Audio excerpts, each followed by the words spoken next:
j'ai des enfants qui sont malades, c'est pour ça. Ben, pour moi, l'année 2016, ben, ça a été beaucoup de choses.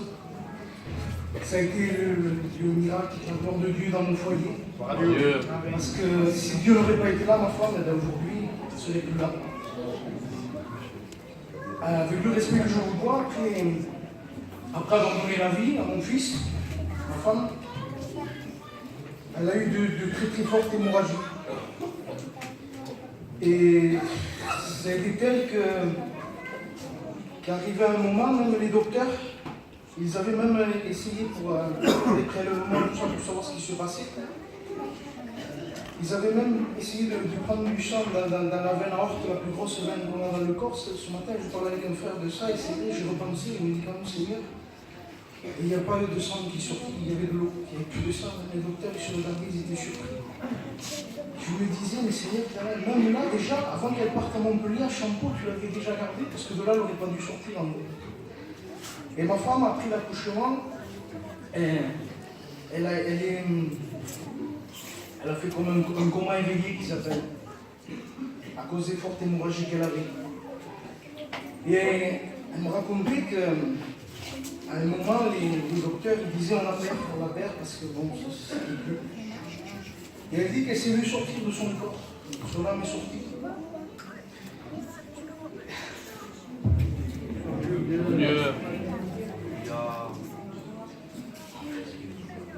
Vous savez, si je pleure, c'est pas par rapport à une peine ou quoi que ce soit. C'est parce que quand je vois la gloire de Dieu, je suis Amen. Amen. Et elle me disait qu'elle voyait tout ce qu'elle laissait, nos enfants, moi, je me voyais pleurer. Mais elle dit, mais plus je m'éloignais de mon corps, plus c'est monté vers la gloire de Dieu et plus c'est rentré dans cette plénitude. Alléluia. Et elle me dit, je voyais tout ce que je laissais, mais je ne voulais pas revenir. Et elle me dit qu'à un moment, il y a eu comme des lassos qui se sont accrochés à ses poignets et à ses pieds. Et elle me dit, ces lassos-là m'ont ramené dans mon corps.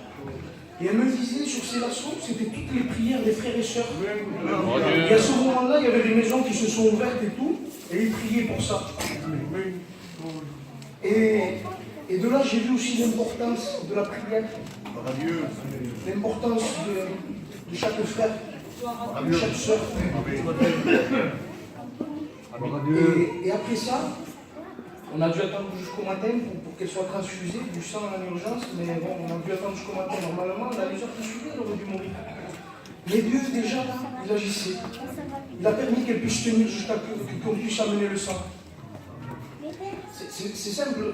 Si c'était grave, que même les docteurs entre eux, ils se tuaient. Il y a tellement qu'ils étaient paniqués. Et 3 jours après ces hémorragies, elle a recommencé à avoir des hémorragies encore plus fortes que celles qu'elle avait avant. Et là, au docteur, d'urgence, ils l'ont transféré sur Montpellier. Et à Montpellier, ils ont aggravé les choses. Il y a un certain organe que les docteurs, pour eux, c'était un fibrome, c'était comme une masse, une tumeur pour eux. Qu'est-ce qu'ils ont fait, eux? C'est-à-dire qu'ils se sont allés, ils ont cramé l'artère pour eux de la tumeur, mais c'était l'organe en fait qu'ils ont cramé. Et ils ont autorisé, c'est-à-dire qu'ils avaient fermé tous les vaisseaux sanguins. Ça veut dire que l'organe, il n'y avait plus de sang qui passait, ils devaient mourir. Mais pour eux, ça avait marché parce qu'ils avaient même sorti un morceau de noir, c'est bon, ils étaient contents, ça avait marché, mais en fait, c'était l'organe qu'ils avaient tué. C'était encore plus pire que ce qu'il y avait déjà à la base, ils avaient empiré les choses. Et de là, le lendemain, le docteur lui passe une migraine, il revient dans la chambre, blanc, il ne parlait pas, il tourne en rond, et ma femme, c'est quelqu'un qui veut beaucoup savoir ce qui se passe et être conscient de ce qu'il y a. Elle lui a dit, Seigneur, docteur, parlez-moi clairement, qu'est-ce qui se passe? Est-ce que c'est un cancer? Et le docteur lui dit, j'aurais préféré que ce soit un cancer. Et il lui explique que c'est un organe qui est très important, qui s'était retourné, qui avait écrasé certains organes vitaux. Et qu'eux, ils avaient empiré les choses parce qu'ils avaient cramé l'organe. Alors pour lui, il était mort cet organe-là. Et je remercie Dieu parce qu'il a toujours été fidèle. Amen. Parce que moi, il y a eu un temps où je me suis éloigné de Dieu. Et pendant que je passais ce moment-là, j'étais loin de lui. Je ne vous dis pas comment je le vivais, parce que j'avais plus cette réelle assurance que j'ai aujourd'hui, que Dieu est avec moi. Et le docteur, il a pris l'urgence parce qu'il fallait l'opérer dans les heures qui suivaient aussitôt. Ils l'ont ramené d'urgence dans le bloc opératoire. Et le docteur il disait qu'il avait besoin de réanimation, parce que si tout se passait bien, qu'il arrivait à tout récupérer, il fallait de la réanimation, c'est-à-dire qu'il fallait qu'elle revienne à elle après. Et plus, il disait, si j'arrive à vous ouvrir l'organe, s'il faut que je l'enlève, parce que vous pouvez vivre sans ça. Mais c'est les autres organes qui sont touchés. Et c'est des organes qui sont, le corps a besoin, ils ont été broyés par tout ça. Le docteur même pleurait avec elle dans la salle d'opération. Il lui disait, je ne sais pas comment je vais annoncer même à votre mari que je vois votre beau mari. Mais c'est... Et c'est simple, le docteur même il lui a dit qu'il faut qu'on accélère les choses, ils ont dû l'étrangler pour qu'elle s'endorme encore plus vite pour accélérer les choses, pour qu'elle aspire plus vite l'oxygène qui la fasse s'endormir. Et elle me racontait que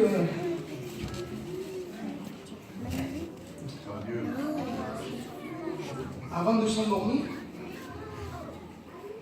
parce qu'elle s'est dit, Seigneur, est-ce que je vais sortir de là? Elle a dit que dans la salle d'opération, elle a vu comme l'église qui rentrait, qui chantait ce cantique de Sanalo Leplos. Alléluia. Et elle dit, Seigneur, de là, je vais sortir. Alléluia. Amen. Béni soit Dieu. Amen. Et le docteur, quelques heures après, il est sorti de la salle d'opération.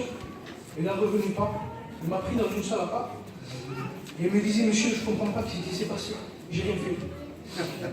Alléluia. Il me dit, j'ai rien fait. Je ne sais pas, il s'est comme illuminé, il a pris place. Et aussitôt, il a été vascularisé. Alors que vascularisé, ça veut dire que le sang de nouveau a commencé à passer dans l'organe. Et en parlant avec ma femme, il lui dit, madame, je ne comprends pas. Il y a comme une lumière qui rentre en vous. Et tout s'est remis en place. Alléluia. Il lui a même dit, madame, nous avons été spectateurs d'une opération divine. Alléluia. Et nous avons applaudi. Quoi vous dire? C'est que, béni soit Dieu, il y a beaucoup de monde, l'Église est bénie, je le crois, mais Jésus c'est plus que tout ça. Amen. Et je vous promets que, même quand moi j'étais fidèle, il a été fidèle. Amen, amen, gloire à Dieu. Amen. Béni soit Dieu. Aujourd'hui, je lui dois tout. Alléluia.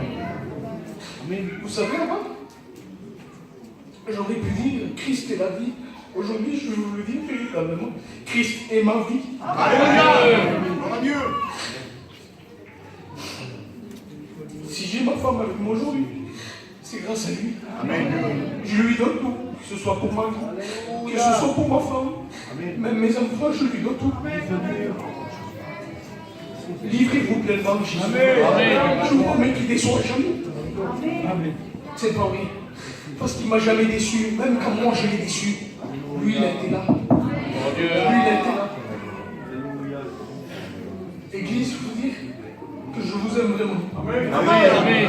Mes frères, j'ai besoin de vous. Que Dieu vous bénisse. Gloire à Dieu. Alléluia. Alléluia.